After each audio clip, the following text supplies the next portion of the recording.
tadi kita sudah dengarkan bagaimana Ibu Muti menjelaskan dengan sangat terang bahwasanya panggilan Tuhan kepada kita, Tuhan tidak pernah menyesalinya.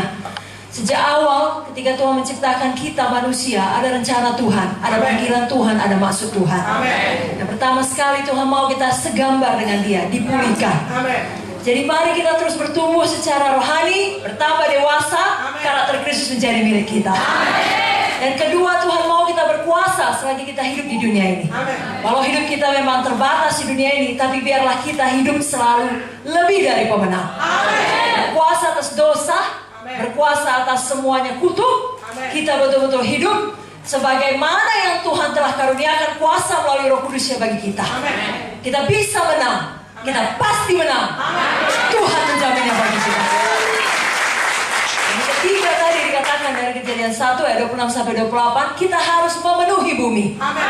Bukan hanya dengan anak-anak badani, saudaraku, tapi terutama dengan anak-anak rohani. Karena bumi yang kita kenal ini tak dapat tiada, akan tiba waktunya kelak, akan habis lenyap. Tetapi bumi yang baru akan Tuhan turunkan, Yerusalem baru. Sebabnya saya dan saudara, biar kita selalu ingat akan hal itu.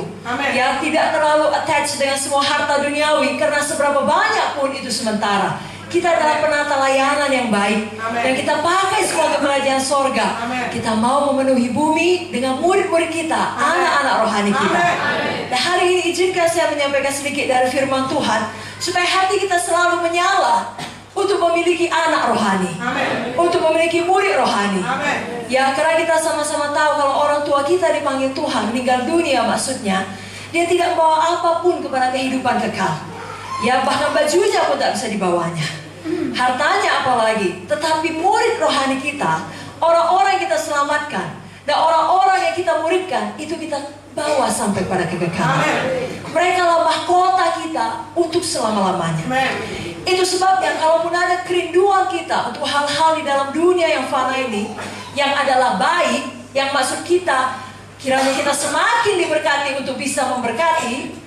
Tetapi terutama biarlah kerinduan kita yang paling dalam, yang paling besar, kita punya anak-anak rohani.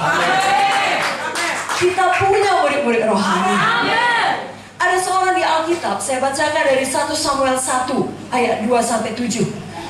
Orang ini mempunyai 2 istri, yang seorang bernama Hana dan yang lain bernama Penina. Penina mempunyai anak, tetapi Hana tidak. Orang itu dari tahun ke tahun pergi meninggalkan kotanya untuk sujud menyembah dan mempersembahkan korban kepada Tuhan semesta alam di Silo. Di sana yang menjadi imam Tuhan ialah kedua anak Eli, Hofni dan Pinehas. Pada hari Elkana mempersembahkan korban, diberikannya lah kepada Penina istrinya dan kepada semua anaknya yang laki-laki dan perempuan masing-masing sebagian. Meskipun ia mengasihi Hana, ia memberikan kepada Hana hanya 1 bagian, sebab Tuhan telah menutup kandungannya. Tetapi madunya selalu menyakiti hatinya supaya ia gusar, karena Tuhan telah menutup kandungannya. Demikianlah terjadi dari tahun ke tahun. Setiap kali Hana pergi ke rumah Tuhan, Penina menyakiti Hana sehingga ia menangis dan tidak mau makan. Jadi ada seorang yang mandul di sini namanya Hana. Kita singkatkan ceritanya. Saya yakin saudara sudah lama tahu cerita ini. Kiranya bisa mengingatkan kita dan menyalakan hati kita kembali. Amen. Tapi Hana ini walaupun sudah lama tidak mempunyai anak, kerinduannya tidak pernah padam. Dia mau punya anak. Amen. Saudaraku, saudara yang selama ini sudah punya anak rohani, selalu menyala-nyala menginjil. Terlebih lagi saudara, teruslah menyala untuk punya anak-anak rohani.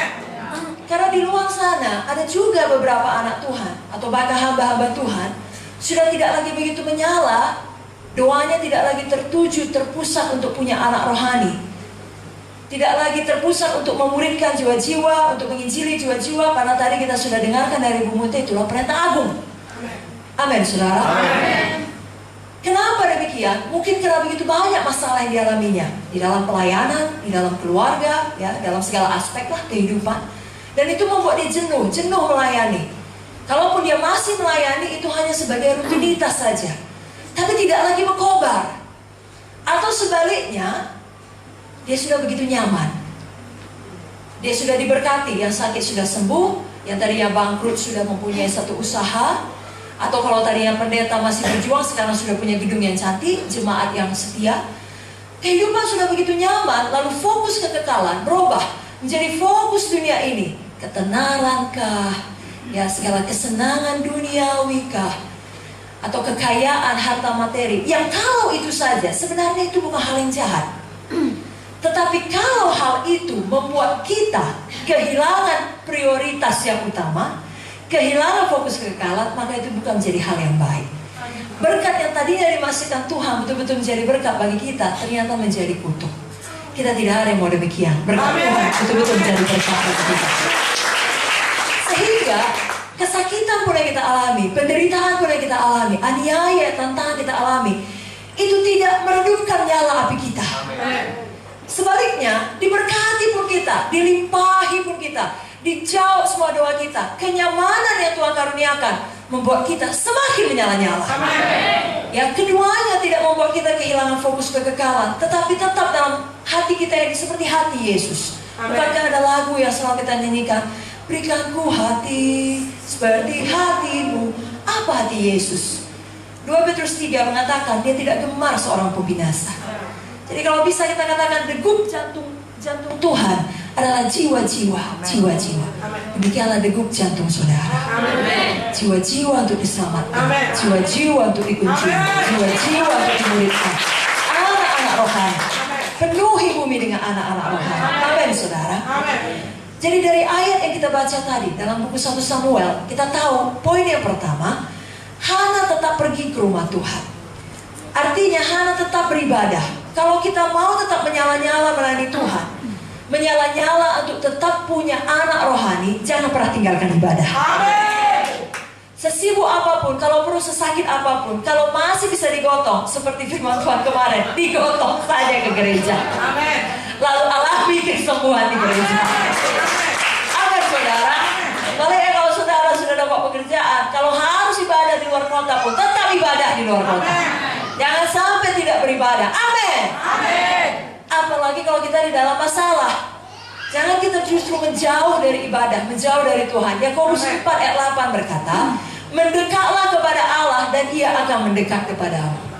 Kenapa dikatakan kita yang mendekat? Karena kalau dari pihak Tuhan, seperti tema Natal kita, Immanuel, Dia tidak mau menjauh dari kita. Dia selalu mau menyertai kita.